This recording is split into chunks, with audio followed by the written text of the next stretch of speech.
Model United Nations is a mock United Nations where students come from all over Tennessee to be able to engage in roles of people in the United Nations. The slogan is democracy must be learned by each generation. It's kids learning how democracy works. In the General Assembly, they will be presenting and debating bills. They present some sort of initiative to a big body of people, and we vote on whether it should pass or fail. We hear disputes from different countries and we try to solve some of their problems. And then we bring in a couple of resolutions for judicial review as well. Security Council, we take the resolutions that were in General Assembly, settle them usually through some sort of mediation and some deliberations. We have press that's doing a lot of social media campaigning and interviewing people within components. And all together, we come together to be able to try to practice making a change and difference in our world.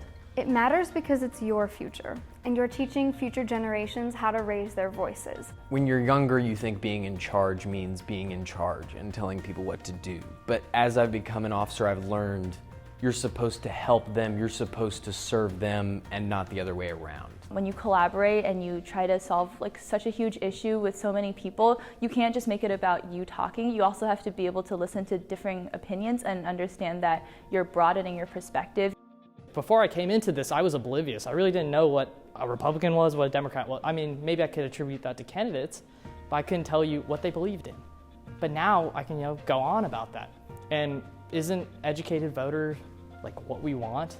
Especially in a time like now where all of the political views are so polarizing, it's very important to have something like the Model United Nations that brings together people of different views and lets them understand that you don't have to be north or south, you can compromise, and even if your views are so different, there's always a solution that doesn't involve arguing and calling names.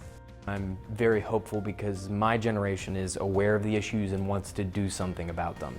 And instead of being a question of do people care, it's a question of how will we solve it. If we want to make the world better, it all starts right here, cultivating it when people are young. This can really open the door for some of those students to actually find out that this is what they're interested in and pursue this for the rest of their life. And the friends that we make here, we keep forever. Many of the people I know today, they're going to be rock stars later. They're going to be great leaders, they're going to be great politicians, they're going to be great anything they want because of just this experience.